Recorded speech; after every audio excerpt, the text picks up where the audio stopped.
just because you have broken up, it doesn't mean that you shouldn't really. It doesn't mean you're giving them power if you're acknowledging that you're hurt.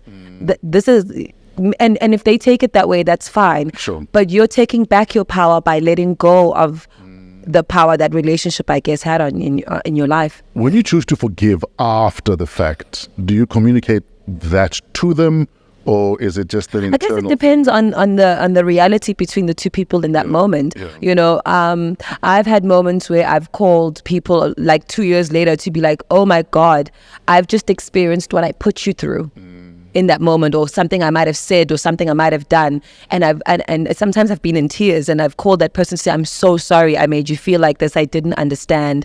Also, you know, I couldn't understand because in that moment, this is what I was dealing with. And when you came with this, I just exploded because I couldn't deal with everything at the same time.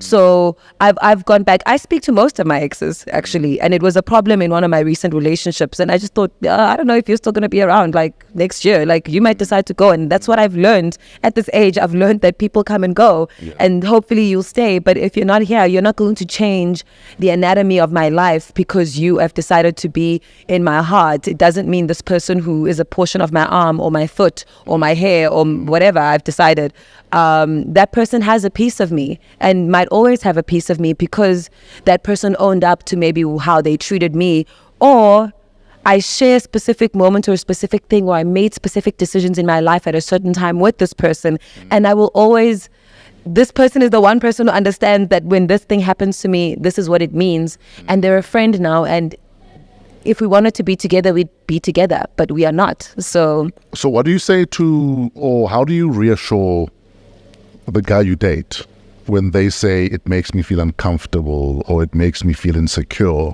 that you are still friends with the ex? I talk about the relationship with the ex. I whatever questions they might have. I think the worst thing you can do in a relationship is to not acknowledge someone's feelings.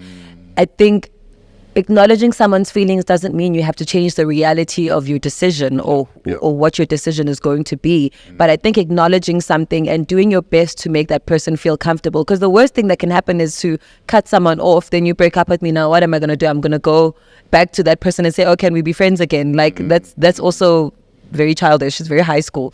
But you can just find ways to manage the situation. Also, a friendship with an ex is not, I'm talking to you every day, at least not in my world. It's a thing where the energy is clear, the air is clear, we get along really well, and maybe we still communicate. No. Just we don't hate each other. I don't want to lie. Sometimes there's moments where like I'll see a meme that reminds me of like a specific ex. Sometimes I can't help myself and I can't send it.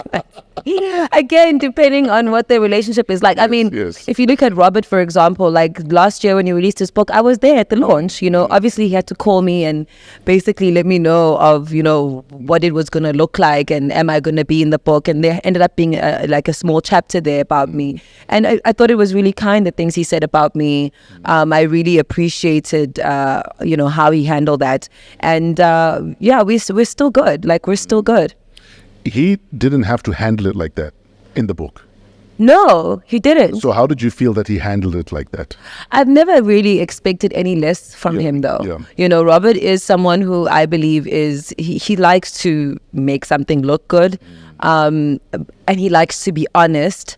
But I think brutally honest. Right.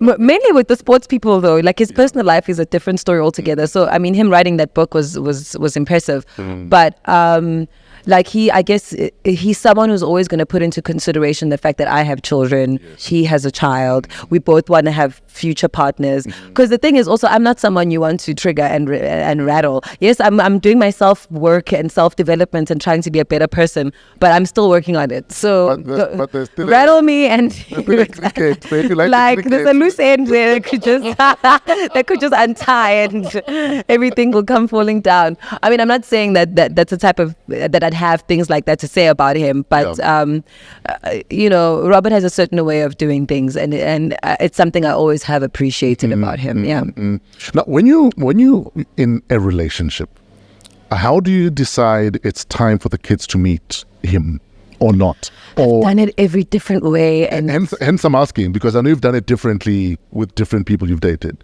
So how do you earn the privilege to meet the kids?